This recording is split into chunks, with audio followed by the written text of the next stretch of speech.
Please rise in recognition of the class of 2021.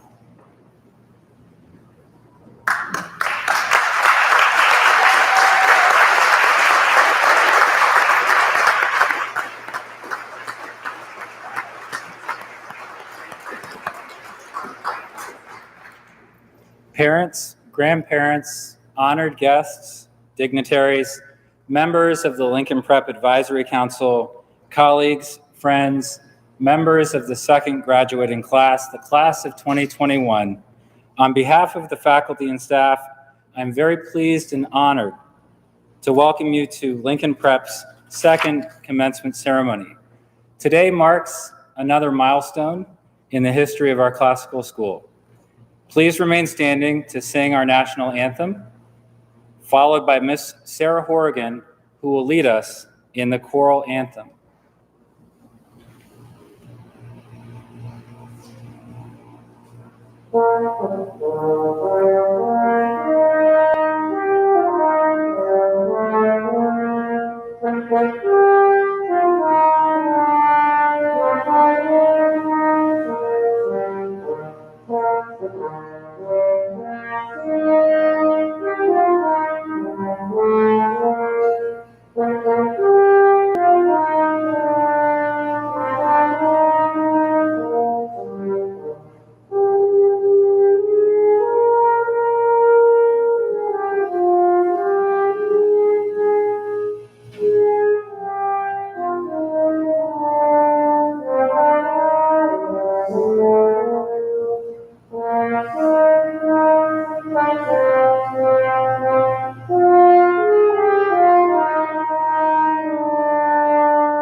Seniors, friends, and colleagues, please join us in singing our traditional choral anthem, De Brevitate Vitae.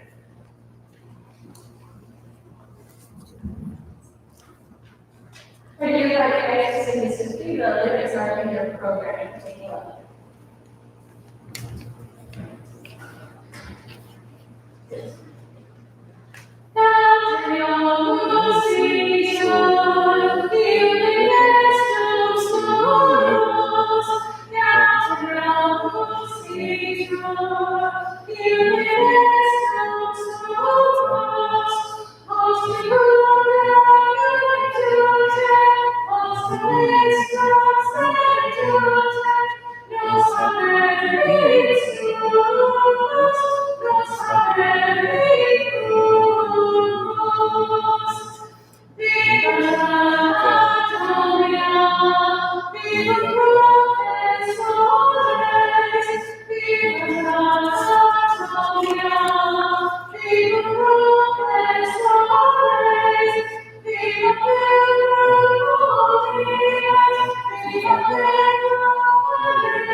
Sparsos.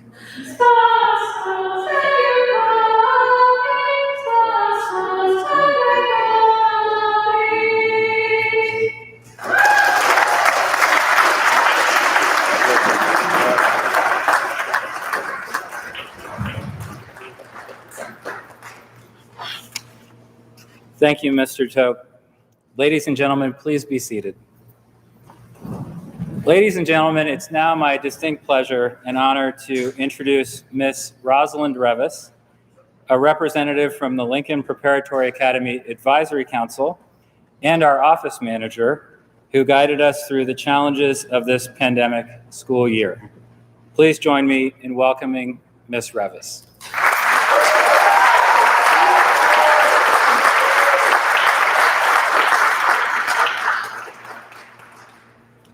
To our graduates, the families of the graduates, Headmaster Mitchell, and faculty, it is my honor to introduce an old colleague and friend who in many ways needs no introduction.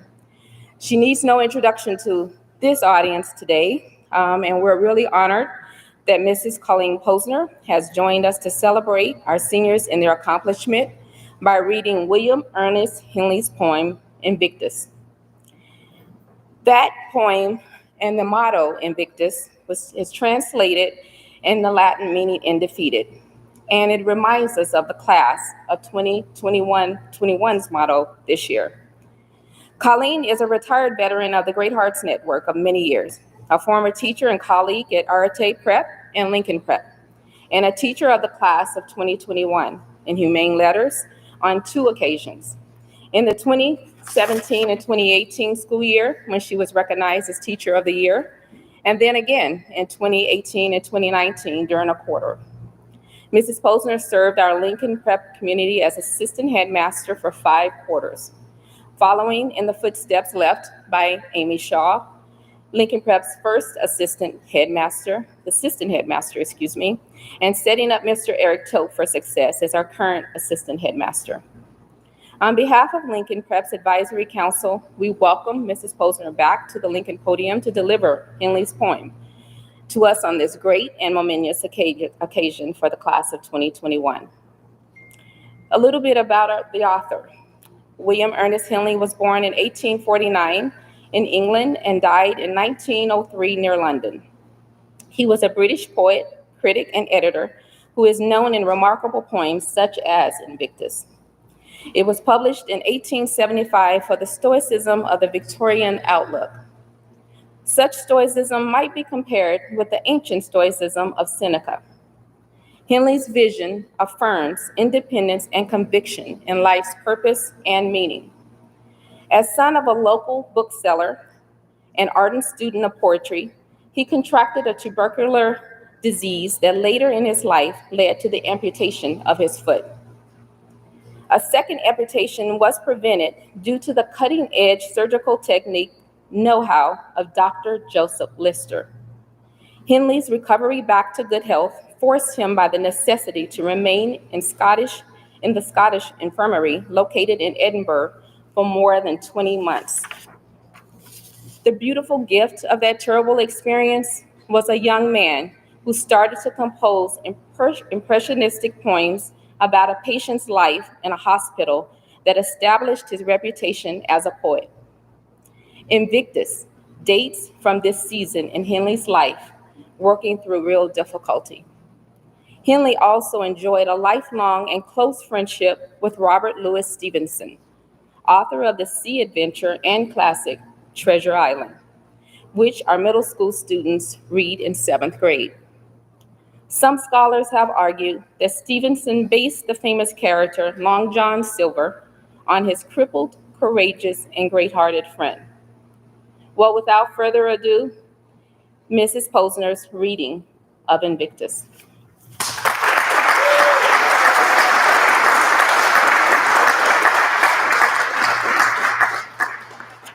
Good morning, everyone. It's a pleasure to be here. Okay, Invictus by William Ernest Henley. Out of the night that covers me, black as the pit from pole to pole, I thank whatever gods may be for my unconquerable soul. In the fell clutch of circumstance, I have not winced nor cried aloud. Under the bludgeonings of chance, my heart is bloody, but unbowed. Beyond this place of wrath and tears looms but the horror of the shade, and yet the menace of the years finds and shall find me unafraid. It matters not how strait the gate, how charged with punishments the scroll. I am the master of my fate. I am the captain of my soul. Class of 2021, I love you all. Congratulations.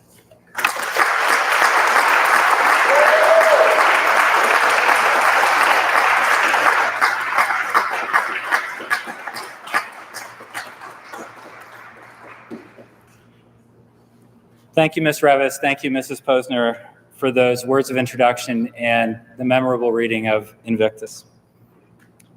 I now have the privilege of presenting 5 awards and 2 high honors to the class of 2021. Seniors, when I call your name, please join me at the diploma table to receive your award and recognition from Mr. Tobin. The Lincoln Award is given to 2 seniors each year who embody the core values of Lincoln Prep in an exemplary and outstanding manner. This award, named after Abraham Lincoln, is among the Academy's highest honors. The seniors must stand above others in their humility, joining with one another in selfless patience, gratefulness and respectfulness, collegiality, cultivating a community built on trust, professionalism, dignity, and accountability, and dedicated learning, developing a growth mindset through the purposeful and virtuous pursuit of wisdom. This year's Lincoln Award recipients are Mr. Dominic DeBrato and Miss Karen Drew McGinty.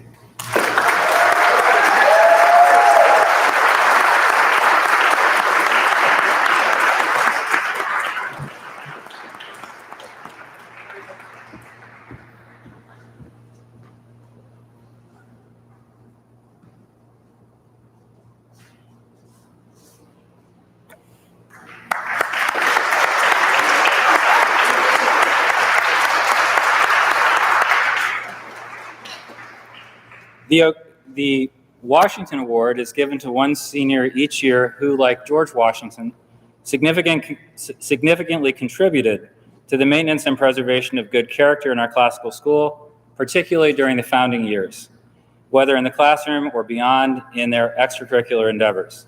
This year's Washington Award recipient is Mr. Jefferson Shaw.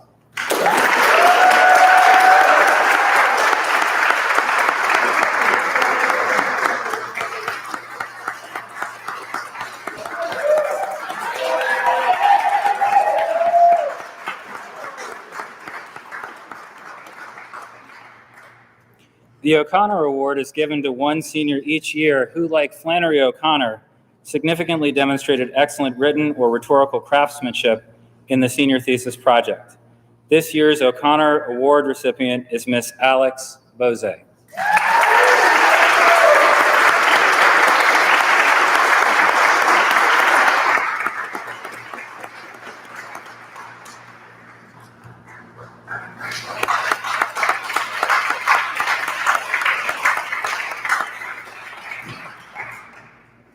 The Athena Award is given to one senior each year who, like wise Athena, significantly demonstrated philosophical virtue in pursuit of a classical liberal education across the arts and sciences and the fine arts.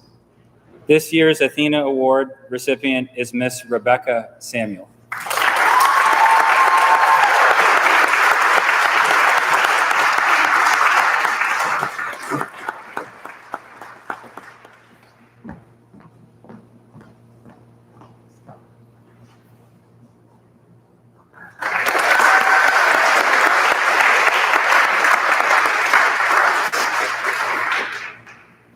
The Aeneas Award is given to one senior each year who, like Virgil's heroic Aeneas, significantly contributed to the greatness of our classical school and who is most likely to transmit that greatness with humility and magnanimity to other communities and future generations.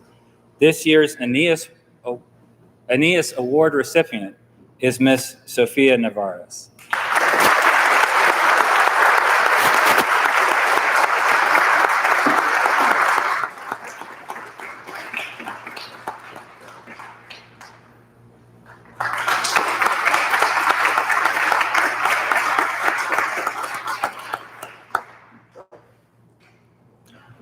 The senior valedictorian is the recipient of the highest honors that the Academy can confer upon a Lincoln Prep student.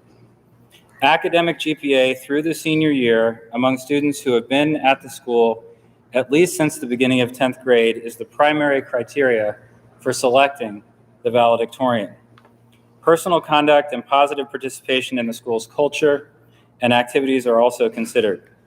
Based upon these considerations and the input of the Lincoln Prep staff and faculty, I am honored to recognize Ms. Eleni Cañas as the valedictorian of the class of 2021.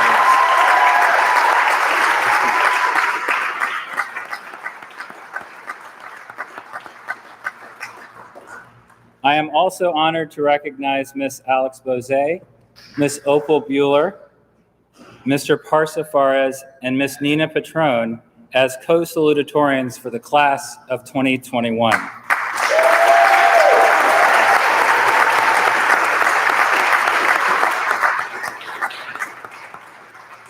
Ms. Cañas, Ms. Bose, Ms. Bueller, Mr. Fares, Ms. Patron, please rise.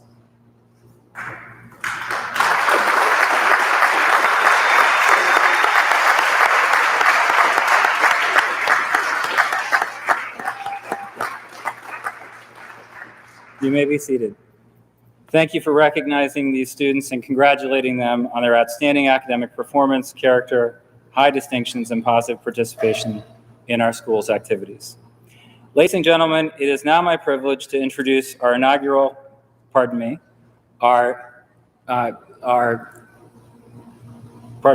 commencement speaker for our second graduating class, Dr. Keith Marin, who is founder and managing partner of the Leadership Pathways, an organization, consulting, and leadership development firm dedicated to helping organizations with bold visions achieve sustainable high performance and industry leadership. As an organization effectiveness and executive development consultant, Keith has more than 37 years of experience assisting executives and managers in business, government, and education. And I'll just say in a personal note to what I sent out to the community earlier in May that I've personally benefited from Keith's friendship and from his good mentorship. He received his PhD from Harvard University in 1985, where his studies span fields of human and organizational development. It's a pleasure to welcome him to Chandler, Dr. Keith Marin.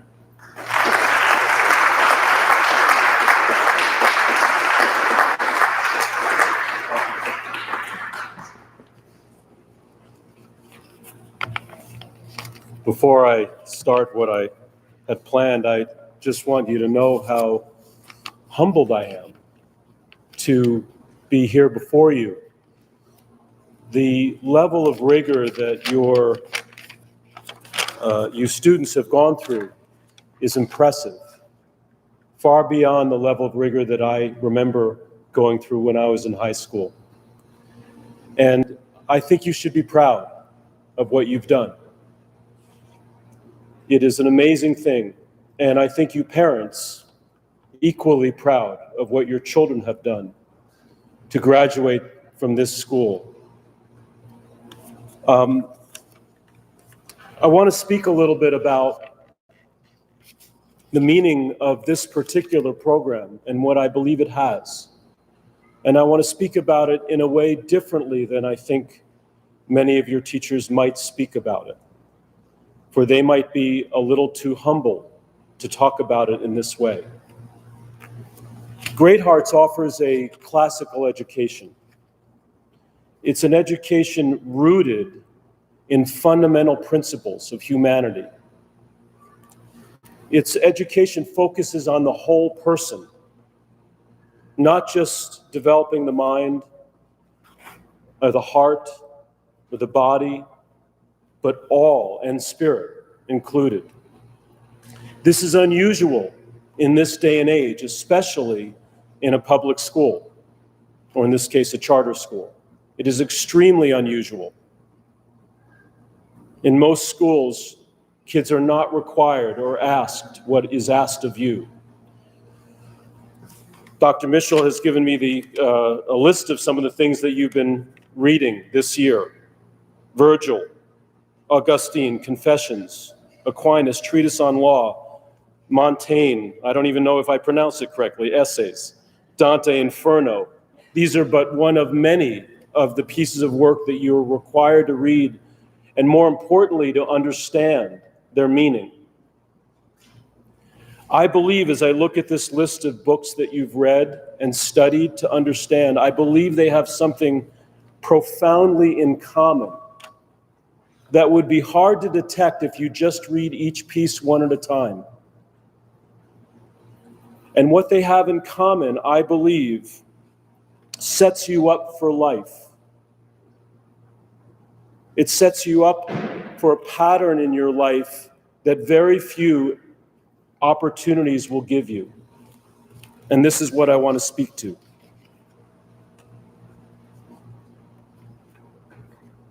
I want to ask the question, what does it mean to live a life well lived? What does that mean? You are just at the beginning of your life. And these books, these essays, these teachings offer a guide to a well-lived life. But what does that mean, to live a full life? I believe it means something, it has something to do with embodying yourself. So I ask the question, what is required to embody oneself? Not copy your parents, not always do what you're told, but to look inside, to find what your inner guidance tells you. This is the great gift of these works, these body of literature. For these people who have written this stuff, weren't copying anybody else. They were looking deep inside to answer questions that we often dare not ask. I believe that what you have gained in your education here is the opportunity to have a sovereign mind. A sovereign mind, when I say sovereign mind, I don't mean that you are a king or a queen, although some of you may become one in your own way. I mean it in a more metaphorical way, a sovereign mind. A sovereign mind is one where you stand on your own 2 feet and you think things through carefully. You think it deeply and you come up with your own conclusions. This is the gift of Great Hearts that I think is remarkable. I want to tell you a little story. This is a story that few people know. In fact, I think only a small handful. And it's kind of a silly story, but it's an interesting story, and it has to do with my family. So I'm going to set up this story by telling you a little bit about my mother's third husband. My mother, by the way, seemed to like marriage. She did it often. So she marries this guy, falls in love and marry. This was about 50 years ago. And the gentleman that she married is a guy by the name of James Grew. And James Grew was a fighter pilot in World War II, and eventually became a pilot at United Airlines, and then trained pilots at United Airlines. And at the time, and I think still at this day, United Airlines is the finest, or one of the finest airlines in the world. Jim Grew had an insight about 40 some odd years ago that no one had had. And his insight was that the reason why planes crash so often has little to do with technological error, but it has a lot to do with human error. Basically, technological problems happen all the time in airplanes and other things. And it's how you respond to the technological errors that make a difference. And the way in which pilots and co-pilots typically responded at the time to technological errors is that the pilot would say, do this, do that, and the co-pilot would say, do this, do that, and they would do command and control. And it turns out that that's a very poor way of handling a plane in a crisis when there's a technological problem, because what they most need to do is figure it out together. They need all of their minds to figure it out. So Jim figured out that many planes crashed because of that. In fact, 80% of all crashes are due to technological errors, or were at the time. Pardon me. 80% of all crashes were due to human communication error. And he fixed that problem. He created a training program now that all pilots throughout the world participate in. And for those of you parents or older folks, remember this. You remember 40 or 50 or 60 years ago reading in the paper often of an airline crash. And you hardly ever hear of it anymore, even though there's 10 times as many airplanes flying in the sky as there were 40 or 50 years ago. It's due to Jim Grew, my mother's husband, who figured out what to do. He's probably saved millions of lives as a result.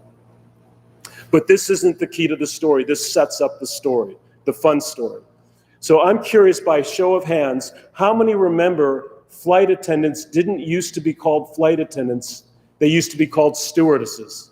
How many remember that? Okay, students, turn your heads.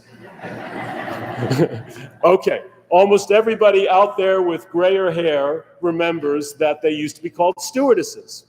Well, how many of you out there those of you raise your hand, ever wondered why and how the name changed? Because you all only know them as flight attendants.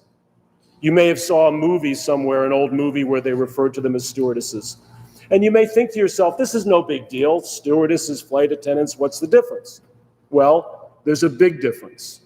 Stewardesses were all women up until about 35 years ago, because stewardesses is a female term, and men didn't consider becoming stewardesses.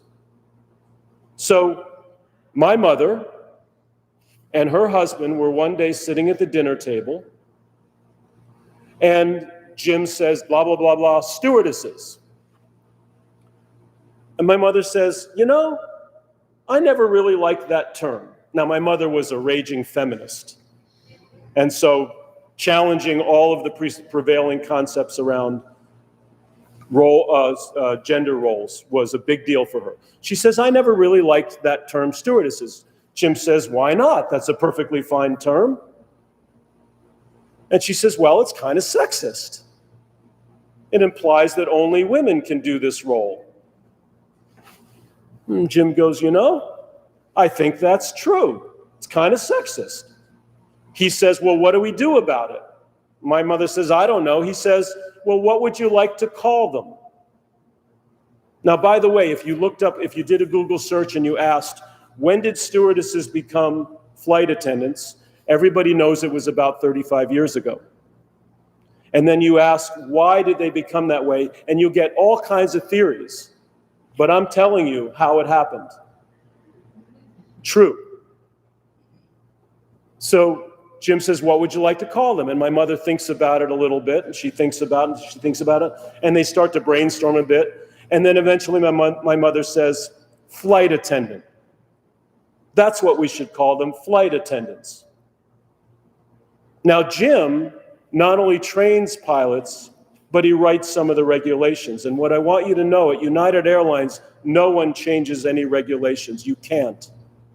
Without going through this task force and this group of people and that group of people and checking with the who knows what. It takes a long time to change any regulation. And Jim knew this. So my mother says, flight attendant. Jim says, sounds good to me. The next morning, he goes to work and he rewrites the regulations without permission. He just changes it, crosses out stewardesses and writes in flight attendant. And so the people around United Airlines are going, wait a second, flight attendant, what's that? Oh, that's what we now call stewardesses. Okay, they're flight attendants. And throughout United Airlines, that's what they call them. In the regulations, because Jim wrote it in. And then throughout the world, because United was the big behemoth of airlines, they wrote in flight attendants. Everybody now knows that they're no longer stewardesses, they're flight attendants. But what does this matter? I want to connect it back to a sovereign mind. This matters a lot because Jim did not ask permission to change the regulations. If he did, they wouldn't have done it. They would have said, no, that's crazy. They've always been stewardesses, and it's perfectly fine. But from that day forward, they became flight attendants because Jim acted not on anybody's authority, but his own authority. And this is what a sovereign mind does. A sovereign mind does not ask what's been done in the past, but what makes sense going forward. Now, you've learned a lot that what in the past makes sense going forward, but your teachers are not teaching you to always copy what's been done. They've asked you to think it through. And by thinking it through, you stand on your own authority. You are the authors of your own life. Think about the term authority. The root is author.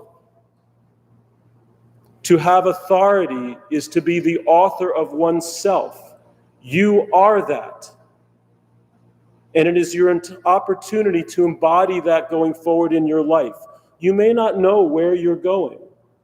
You may not know exactly what you want. That's fine.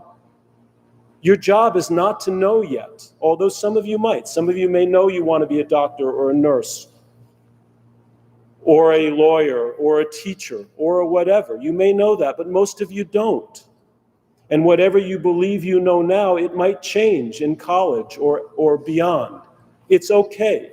Your job is not necessarily to know, but your job is to dare to seek and learn and keep your mind open and then choose for yourself on your own authority with the sovereign mind that you have developed and will continue to develop as a result of the schooling and teaching that you've gotten. Your parents did their job. They invited you and encouraged you and sometimes cajoled you and made you go for one reason and one reason only, because they wanted you to grow up and find yourself. It is the greatest gift of all, to be the author of your own life. So you know this quote. It's one of my favorite quotes in life. I will end with this. It comes from Henry David Thoreau, who said, among other things, if a man or woman does not keep pace with his companions, Perhaps it is because he hears a different drummer. Let him step to the music which he hears, however measured or far away. Congratulations to you all, and thank you for giving me the opportunity to speak.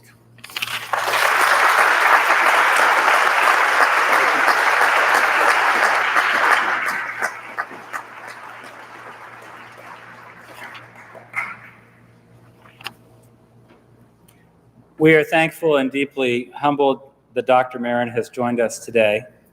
Thank you for your remarks. We are also thankful for our Assistant Headmaster, Mr. Tope, who will now confer diplomas upon our graduates. Mr. Tope.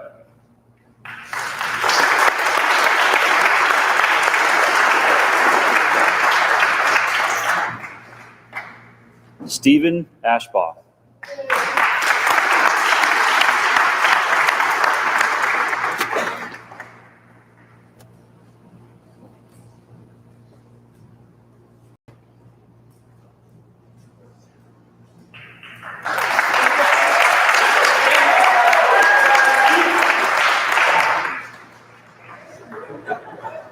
Alexandria Bose.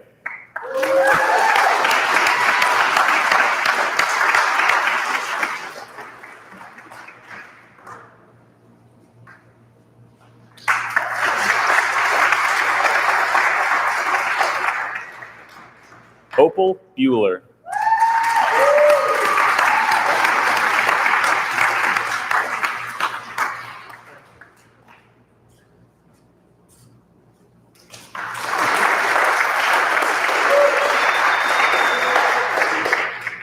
Nalini Bushinam.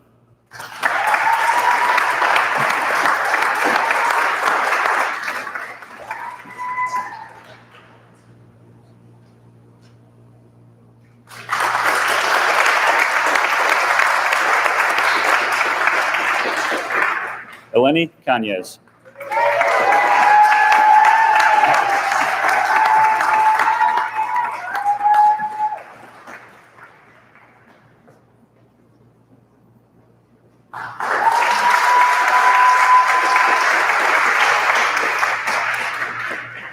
Xavier Cisneros.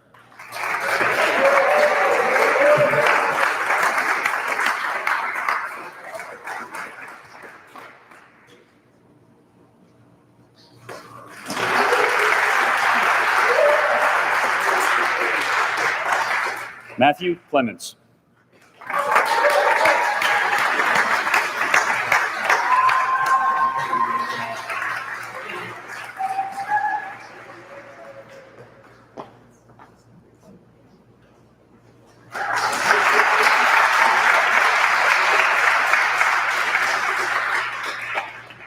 Sophie Kaufman.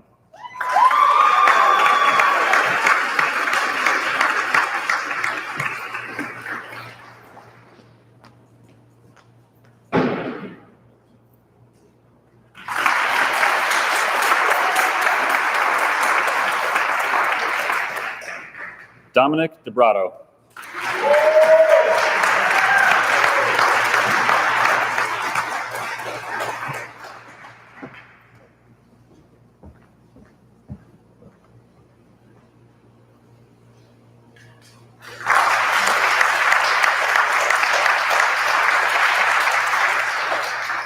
Micah Durkin.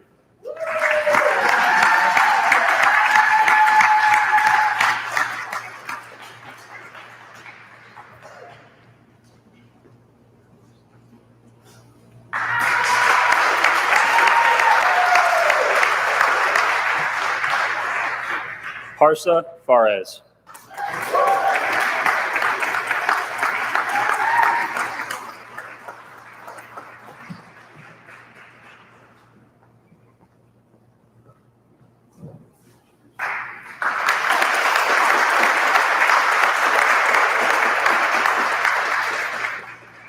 Jacob Katraba.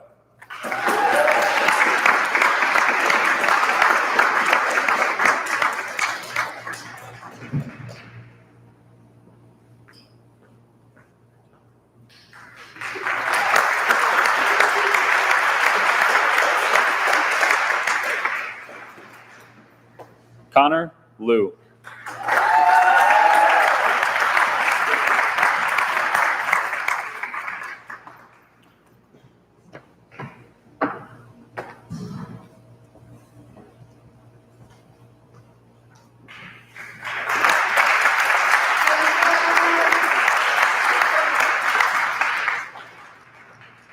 Karen Drew McGinty.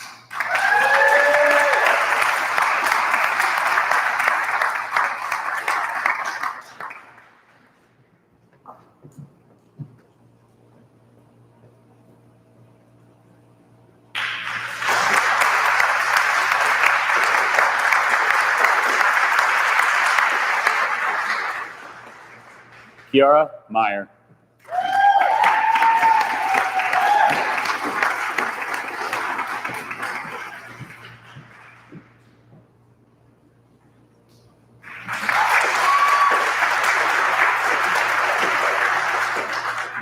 Heather Mostrom.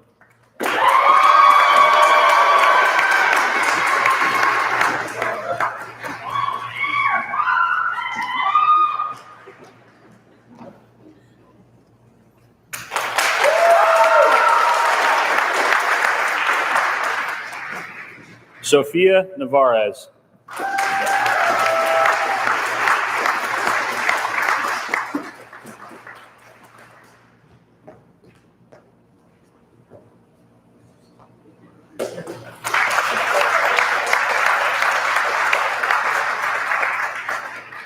Nina Patron.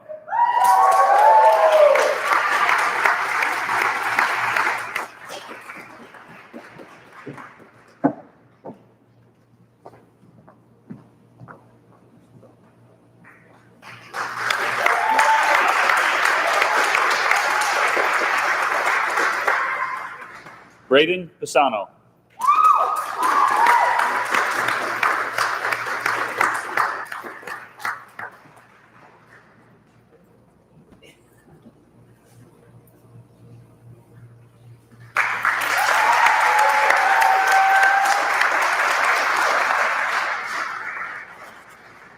Jasmine Puri.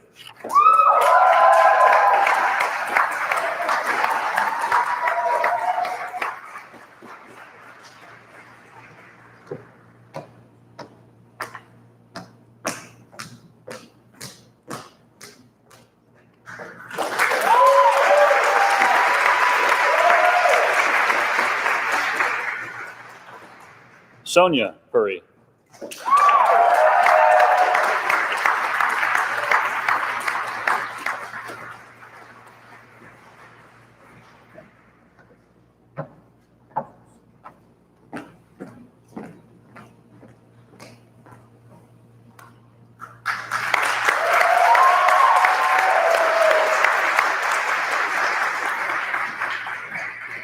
Cesar Salazar.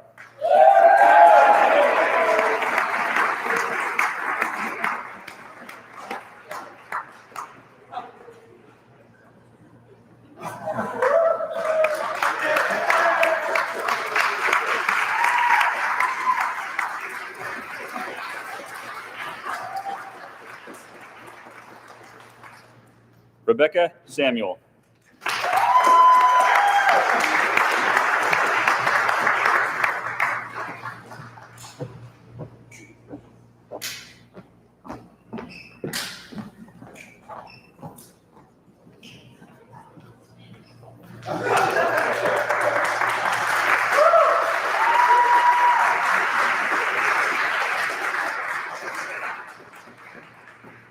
Amelia Sanborn.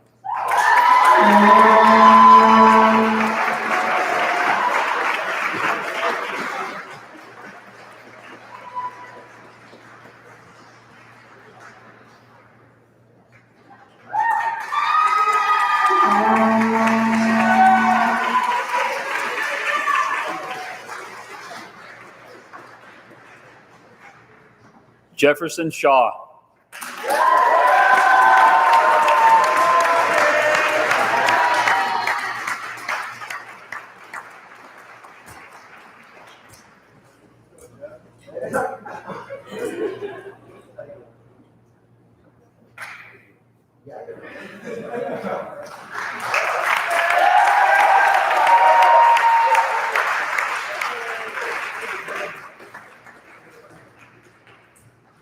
Edward Ulano.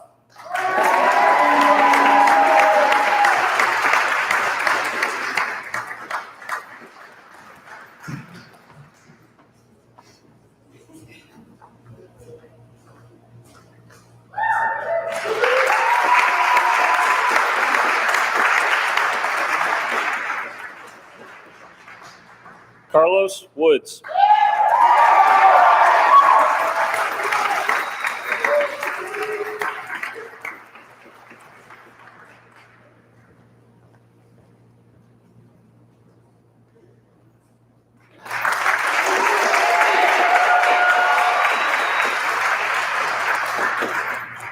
Dario Woods.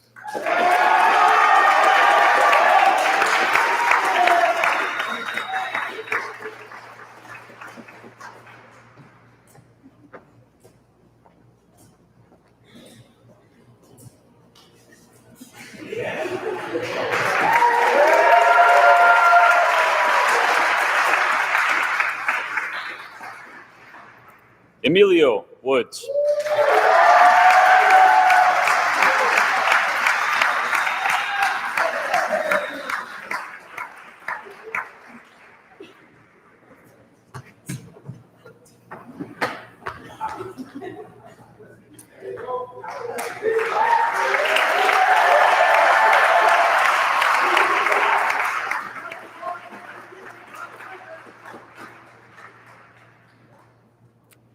Graduates of Lincoln Prep, please stand. You may now turn your tassels from right to left. Ladies and gentlemen, please join me in acknowledging the class of 2021.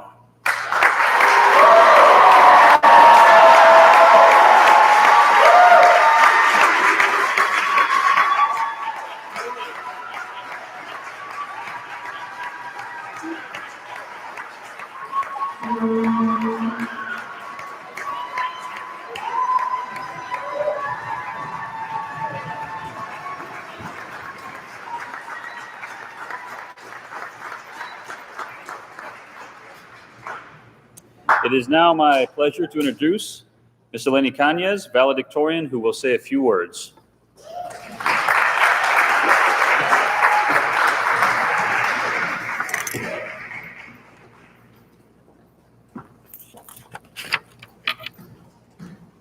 Imagine you are a fisherman, and your only desire is to find a fish. You have not caught a fish for months, but you still wake up every morning, stretch your limbs, sore from the previous day's wasted efforts. You board your skiff with pride and hold on to the faith that you have in yourself. On the sea, the breeze tousles your hair as you ride the waves, confident in the feeling that you will find your fish. You will find a fish. Santiago from The Old Man and the Sea by Ernest Hemingway is this fisherman. In The Old Man and the Sea, Santiago goes out every day to fish. He wakes up every morning preparing himself for another long day of fishing. And for 84 days on end, he comes home with nothing. He keeps trying, and when he finally gets a fish, he loses it on his way back home. Yet when he comes home, he still goes out to fish again. Santiago continues his journey, and he never stops looking for his fish. Santiago's courage to keep going, regardless of his circumstances, inspired me. At one point in his journey, Santiago remarks, "My big fish must be somewhere." This quote had a really large impact on me, and additionally, it is also the class quote for our class this year. When I read that quote, it made me think about my goals, my own big fish. I was not sure what I wanted to do in the future, but I knew that I would have success. I worried that if I did not have a big fish, I would not be able to see my goals, and I would never succeed. But I knew that my future required me to have success. I felt that I had a place in this loud and beautiful world. We read The Old Man and the Sea in freshman year. During freshman year, I met Mrs. Posner. She showed me that I was on a journey and that I was the one steering my own boat. On the first day that Mrs. Posner taught us, she told us that she would always be there to support us. All we had to do was trust her. I felt comforted by this because I now had someone who promised they would always be there for me on my journey. I will be forever grateful to Mrs. Posner for that. The journeys we take are all different, and sometimes the journey is hard, the journey is ugly, but those ugly moments shine a light on what we can learn and what we can improve on. Santiago went through a difficult journey trying to find a fish. He may have been defeated momentarily, but he was not destroyed. Defeated, but not destroyed. Undefeated. We cannot allow ourselves to be destroyed. Defeat is temporary, but giving up forever is permanent. There is beauty in the ugly moments of our journey. It may take us a while to see, but when we look back on what we have done, we see how far we have grown and what we can now do. Think of King Tyrion from The Last Battle by C.S. Lewis. He was on a difficult journey where he had people against him, even though he knew he was the rightful leader. He encountered obstacles that were caused by those around him, yet he still stayed true to himself. He had courage. Think of Alyosha from The Brothers Karamazov by Fyodor Dostoevsky. Alyosha was someone who aspired to stay true to himself and love all mankind. Even when placed in a situation that involved his family and conflicts, he still stayed true to his values and kept his countenance. He had courage. Courage is something that can be easy to think of having, but harder to actually put into practice. Along our journeys, we learn how to use it and when to use it. Now, some people may think that you can only achieve a goal that is tangible. I disagree. How would anyone be able to have happiness or personal growth? Everyone has their own mountains to climb, their own boats to steer, but not everyone has begun the climb or gotten in the boat. Sometimes we get lost in distractions from the world, like comparing ourselves to others or even to past versions of ourselves. And we forget where we are going and where we are meant to be. We must hold on to the faith in ourselves.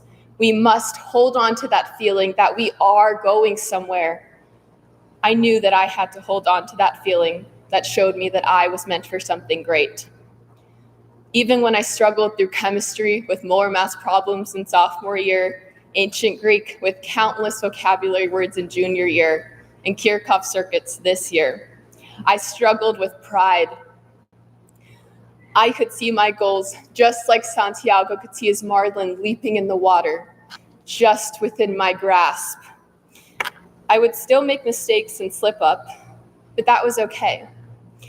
And so I held on with all I had.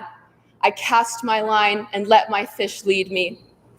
I never let myself stray, lest I cast away my dreams into a sea of doubt. Because if you let go, there might not be anything left for you to hold on to. I encourage all of you to reflect on where you are at on this bumpy, loud, and graceful road that we call life. Is it time to carve out new paths, to explore new roads not traveled before? These next few years will be unlike any others we have ever experienced. In these last years, we have laughed together, cried together, and even argued together. Even this year, a year full of unprecedented challenges and obstacles, we still came out stronger. We have all been on this journey together. But soon, we will have new roads to conquer, but this time on our own. We will make new friends, learn new things, and be apart from those who we have been with for our entire lives. But I know that we all have a big fish out there, splashing in the waves, beckoning for us to follow. We have a place in this world, and we can never forfeit it, not to anyone. You choose where you are going next, where you want to be. No one else but you can make that choice. So I ask you all, will you get in the boat? Will you get in the boat and start your journey? Will you seek out your big fish? It is your choice to take the first step to experience the ugly and beautiful moments on your journey. Your big fish is out there. It only awaits you. Thank you, and best of wishes to the graduating class of 2021 from Lincoln Preparatory Academy.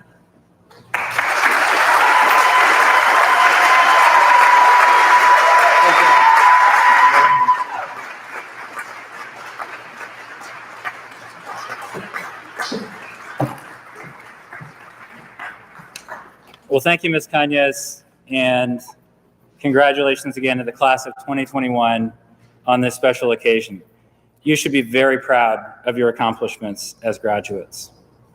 Speaking at our first graduation last June, which was postponed due to COVID-19, I explored the idea of classical liberal education, an ancient revolutionary activity which is at the heart of our great-hearted mission as a classical school, a beacon of excellence here in the East Valley. Today, speaking to the class of 2021, I turned from the ideas that I wanted to speak to the heart of the school to the head, to your minds, to classical ideas that animate our shared endeavor.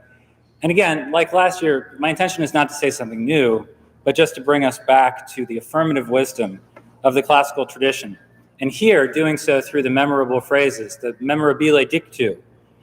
Many of you discovered such phrases first in your study of Latin when you were at Lincoln back in 7th grade when you started in the fall of 2015. For others, these words shall be new. For some members of our audience, they will be foreign. These will be words that you've not heard before. So they're listed in the program for reference. My thesis is simple. The memorable sayings will help you make sense of this moment and other moments, and they will benefit you as you set forth from here into the world of adulthood, into work, into leisure, into your education. As Aeneas tells his crew in the middle of the catastrophic and destructive sea tempest in Book 1 of the Aeneid, so I say to you as well, haec olim meminissa iuabit. In the future, it will be pleasing to remember these things. According to the authors of Latin for the New Millennium, the single most abundant textbook used at Lincoln Prep, with nearly 600 copies in circulation, a memorabile dictu is a famous Latin saying, one used in day-to-day conversations. And phrases like these are part of what I would call the complex of our civilization, deeply and often unknowingly etched into the ways that we think and feel, the ways that we make sense of the world, and thus they're part of us all. Learning them increases our understanding not just of Latin, but also the thoughts and ideas that were important to the Romans, and that remain valuable to late modern life in Western civilization. So jumping right in, we begin with memorabile dictu SPQR, Senatus Populusque Romanus, which is translated the Senate and the people of Rome. These are acronyms. In Greek, acronym is made up of two parts. Acra, meaning endpoint, top, or height, and onoma, meaning name, word, or term. To Romans, this represented the name for a sovereign power in ancient Rome, the customary republican form or government of ancient Romans. Notice that the acronym names no king, but two bodies that are tensioned under law. This was a valuable insight, not only to the Romans, but to the American founders. In debates over the constitutional order and what to learn from Rome, they drew prudential insights from how Romans characterized authority and legitimacy from the people. Shakespeare's tragedy, Coriolanus, a play based on the legendary Roman military leader from the period of the early Republic after the expulsion of the kings, depicts tensions between Roman elites and the people. This acronym, too, reminds us of the variety of constitutional forms in Rome, Rome's history, its origins, its development, its growth, its decline, and its shadows, even in our own time. The Lincoln Prep crest, which can be found not only on school uniforms, but the school blazer, even right here on the podium, names Rome along Athens and Jerusalem as sources for the revitalization of Western civilization. So just like the American founders and William Shakespeare, you shall benefit from keeping ancient phrases in mind and dwelling on their wisdom.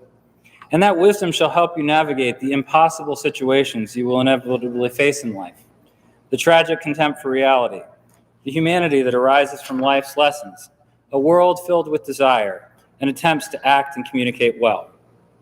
Inter sacrum saxumque, a memorable phrase that translates between a rock and a hard place. The literal phrase comes from the ancient Roman comic playwright Plautus in his comedy Captives, describing quite literally the space between a sacrificial animal and a rock. As such, it reminds us of an impossible situation, one for which no solutions appear, let alone any good solutions. Having just navigated the most difficult year in American history, under conditions of constant change for schools, due to the impacts of COVID-19 and the pandemic, let us applaud the class of 2021, their teachers and staff, especially our school nurses, unsung heroes, and our COVID-19 coordinator, Mr. Tope, for seeking solutions in the middle of tough situations that seemed impossible at times.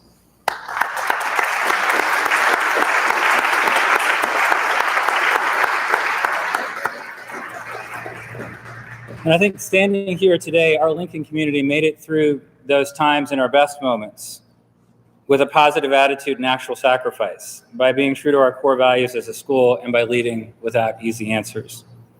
We turn next to Homo Sum, Humani Nihil A Me Alienum Puto. Personally, this is my favorite. And this is, if you ever go to the Bordeaux region of France, you can find Montaigne's Tower. And as you climb that tower, you go right to the very top. There's a little desk and ceiling beams. And Montaigne etched into the beams the quotes that the students have studied. And this is the one that's right above his desk where he wrote his famous essays. It translates, I am a human being. Nothing human is alien to me. The source of this is Terence's play, The Self-Tormentor. From the first lines of sixth grade Jack Schaefer's Shane to the very last lines of Macbeth in the senior year, it is impossible for students to encounter in the great books that teach them so much. It is impossible for the students not to encounter the lessons of human nature. They do so as well, not only in the books, but on the courts, this court, in the fields, and they learn the lessons of virtue that point us to the character of ourselves and the characters of others. And as we fail and as we succeed in life, as we read or reread the lines of Shakespeare's plays, we learn the lessons of human nature that are at the heart of encountering reality in this education. And yet, in the free market economy of our late modern suburban consumerist paradise, the pull of money-making is gravitational for our graduates. You turn from the sheltered immaterial wealth of learning to the real-world realities of material wealth and poverty. Some of you are going to be rich, others are going to be poor. Some of you will be rich and poor in the same life, and some of you will find great benefits from either in each case. Remember from honors economics that wealth in its broadest sense is anything that a person values. Your education at Lincoln has prepared you for valuable leisure, in the words of Mortimer Adler. And your virtues are a source of strength. And I've seen these virtues. I've seen these virtues grow. Courage, moderation, loyalty, especially loyalty to one another, kindliness, humanitas. As you, the members of the class of 2021, in time become the leaders of tomorrow and heroic risk takers, captains of entrepreneurship and enterprise in our 21st century, I sincerely hope that you build profit and nonprofit organizations that add value to your local communities, animated by immaterial wealth, by golden flames, by core values.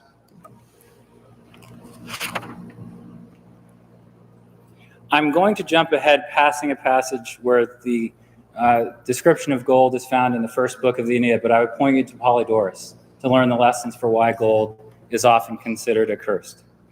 The following 7 letters, STVBEEV, represent another memorable saying. Si tu vales bene astego valea. It translates, if you are well, it is well, I am well. I encourage the graduates in the class of 2021 to write letters to each other. As a class, you have always been quiet and resolved rather than excessively conversible.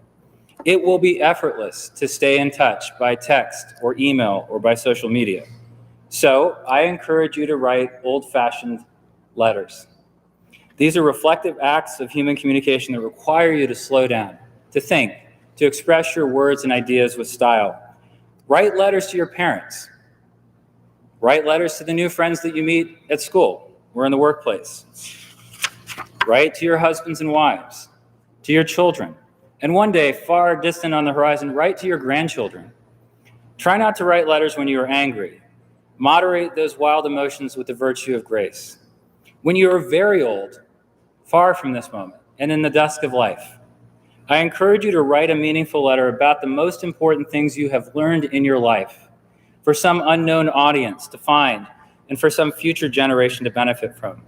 Friends, in writing such letters, communicate goodwill, communicate good things to good people. Write private things, countering the strong pull to mediate all things socially with exponential impulsivity. Thus, I encourage you to write humane letters, ones that generate magnanimous sentiments through the virtues of reason. Beyond crafting wise words, act well. There will be decisive moments in your lives where you, like Julius Caesar, will need to act swiftly, firmly, and boldly. And according to Suetonius in the life of Julius Caesar, Caesar uttered, "Jacta alea est," the die is cast, when his horse, Genitor, put his heavy hoof into the Rubicon, and Caesar's victorious army crossed into Italy after the conquest of Gaul. In doing so, Caesar violated the Roman Senate's order to disband his army, actions which by necessity led to civil war in Rome and accelerated conditions that gave rise to the Roman Empire. Reflect in your minds on Caesar's example in casting the die. His state of mind and the actions that flowed from that mind became fateful for the world, and in his momentous decision, Caesar was prepared to accept the outcome as a leader. As you lead members of the class of 2021, mark and cross real and virtual Rubicons of the 21st century in a manner that's worthy of the emulation of others. There are 5 memorable phrases that I think will guide your action well. I'll simply list them. Melius umbra pugnabimus. We fight better in the shade. This necessarily of the indirect approach. And need anyone in our crowd from Arizona challenge this maxim on a day when it's 108 degrees Fahrenheit. Fortes fortuna aduvat. Fortune helps the brave. Carpe diem. Seize the day. Seneca reminds us of our will. Docunt volentem fata nolentem trahunt. Translated, destiny guides the individual who is willing and drags the unwilling. And finally, on acting well, quid est, id est timeo timeo. I want to say timeo timeo timeo timeo, denos et dona ferentes. Translated, whatever it is, I fear the Greeks, even bringing gifts. When making decisions, please be wary of the old Trojan horse. Virgil tells a story of how the Greeks entered Troy through the surreptitious strategy of hiding in the wooden horse and ultimately sacking his city. So, some might say that the memorabiliae dictu are boring and they have nothing to offer us. They are limited to time and place of their utterance. They're irrelevant, and frankly, they should just be debunked. Tempora mutantur et nos mutamur in illis. Times are changing and we must change with them, as the old phrase went in the Latin Middle Ages. Alternatively, some might argue that they do not help us make sense of our moment or ourselves. What is needed is something else for our future benefit and understanding. Maybe a sprinkle of pop or digital culture might be the thing which is needed. These dangerous moves, timeless wisdom from Greek and Roman antiquity, we ought to pull out devices and instantaneously search the ever-changing seas of information that are at the tip of our fingers. All we really need is high-tech keyboard, high-speed internet access, a power source, and just a little bit more screen time. Zoom? Anyone? Anyone? Others might react to these information add-ons in the opposite direction, is seeking to eschew the labyrinths of the postmodern age. They echo the attacks of Cicero in his visceral and pummeling words against Catiline, O tempora, O mores, O the times, O the customs. So my first response to this refutation draws from a witty memorabilia dictu from Apuleius, from his work, The Golden Ass, which comprised prose stories also known as transformations. This book recounts the adventures of a young man who is changed by magic into an ass. This maxim is quod nemo novit pee non fit. What no one knows almost does not happen. And the saying suggests the logic that if something is not known, then it is not done, which aims at alleviating the remorse of our human conscience having done bad deeds. If we do not study, reflect on, and make our own the bequest of antiquity, then our understanding, wise activity, and meaning is narrowed. And here I want to add a personal note and offer some recent wisdom. More often than not, we never know the whole story of what others are experiencing. And this is particularly true in a school setting, and one of the reasons why humility is so important in how we approach our daily endeavors. One afternoon back in December, I was on a lengthy phone call with a Lincoln parent. This was a long one. I began to receive a series of pings from my sister, something to the effect, Ben, have you had a chance to speak with Dad yet? Ben, make sure to call Dad when you get home. I wrapped up that call swiftly and gave my dad a call, only to learn that he had been diagnosed with stage 4 cancer. The unjust attack of that devastating news rattled my soul. My first reaction was to find a way to travel back to Virginia and to support him. But that was a no-go, given the fact that we were at the height of the pandemic with more than 200,000 US cases per day and roughly 3,000 people dying from COVID each day. So safety blocked that path back home. So I committed to my father to find better ways for us to connect. I also made clear that he knew how much I loved and respected him. My dad's stoicism, his cancer treatments, his faith, and renewal of weakened relationships have helped him to survive to this day. Each Saturday at 11 a.m., we find the chance to connect and for my daughters to play long-distance battleship with him. Since they would otherwise be playing right now, I bet that my dad is listening to this talk. This pandemic year has put so much in perspective, from spending more time with family to not losing moments to care for others before it is too late. And so, Dad, please know how much the little things right now are adding up to getting the big things right. And I love you. Thank you for the courageous model that you have offered me this school year. And I say this cor ad cor loquitur, as Augustine said in the Confessions, heart to heart.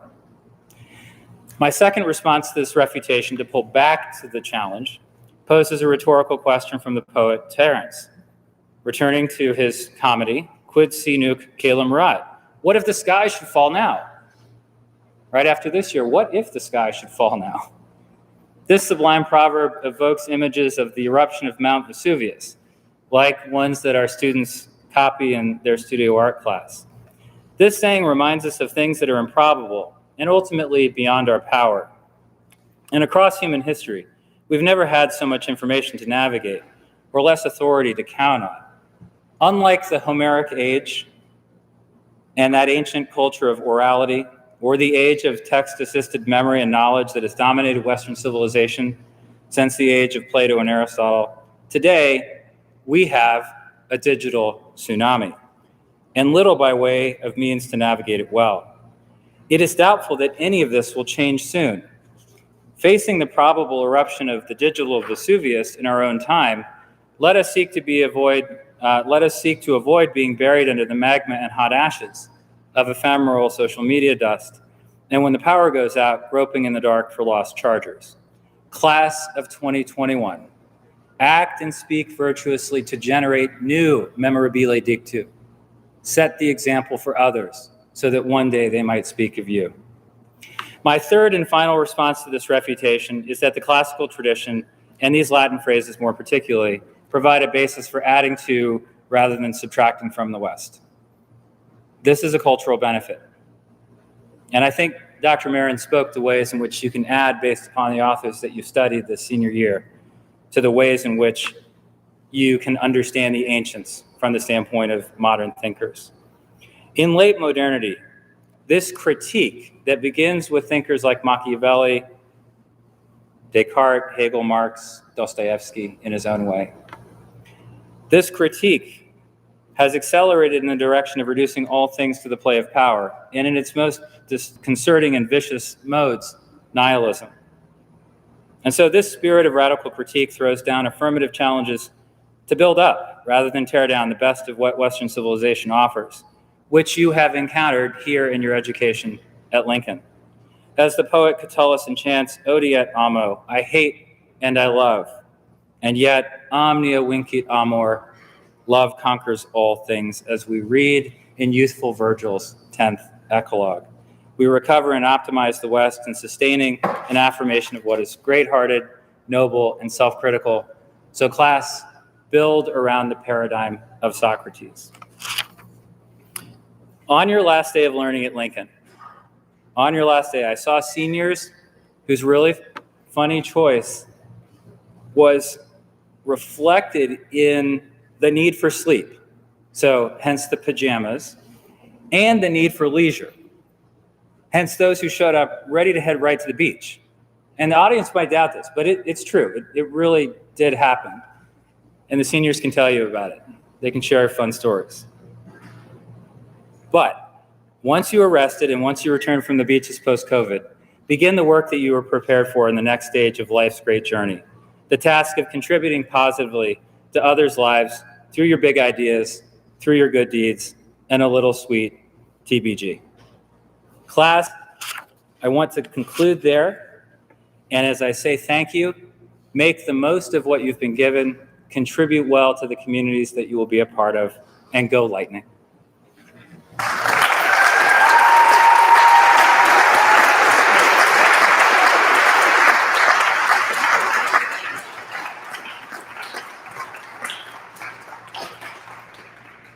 All right, now just a few stage directions as we come to the end of our commencement ceremony.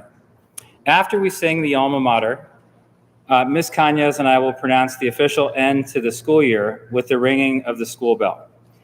Our faculty and staff will lead the recessional down the center aisle into the courtyard garden. Ladies and gentlemen, please remain seated until our young men and women have made their way out through the door. And we ask you to join them either back here for photographs or over in the atrium.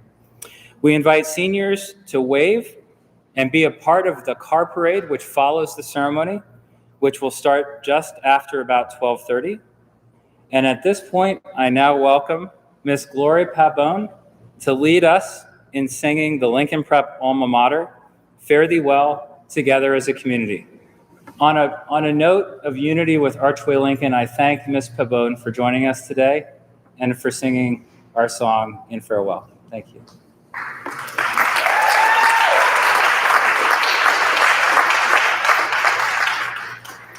My pleasure. Thank you for having me. This traditional calls for an echo in the beginning of each stanza, so I would love for your help with this piece. The lyrics are in the program at the very end, so you can go ahead and find them, please. And it goes like this.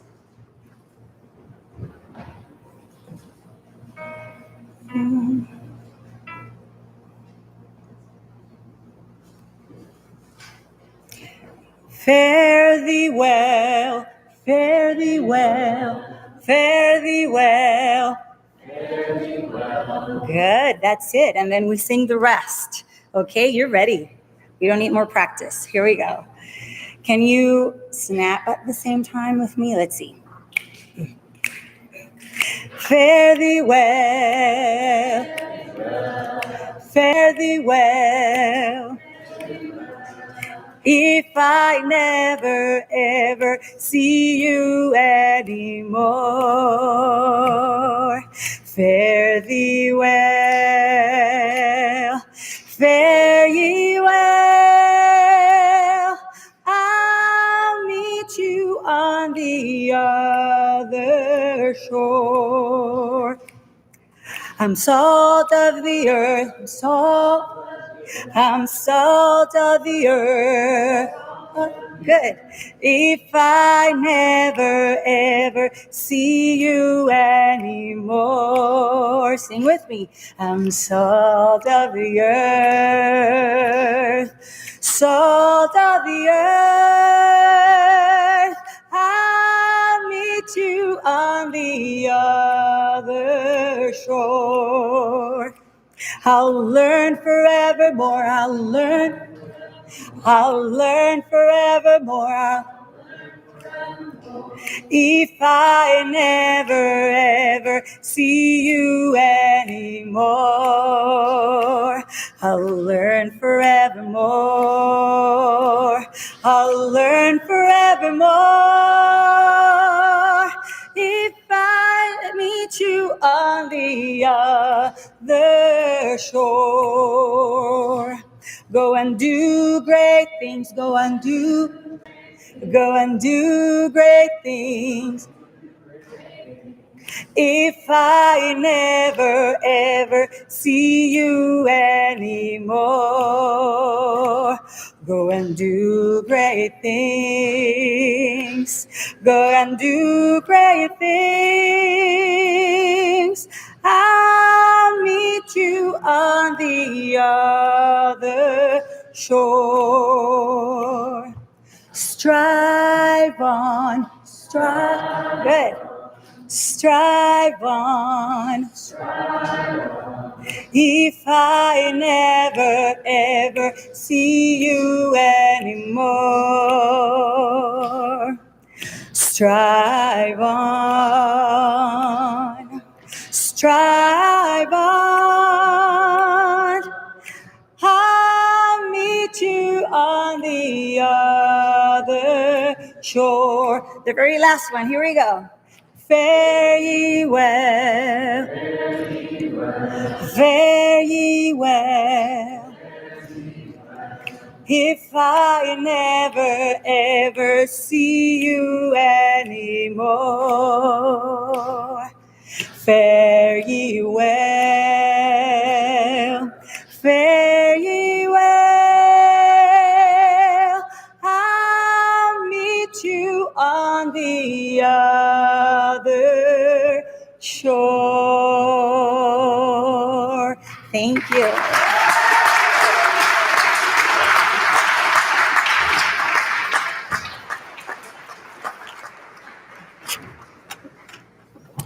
Well, go Lightning. Miss Cañas, are you prepared and ready to ring the school bell to close out the school year? Yes. All right.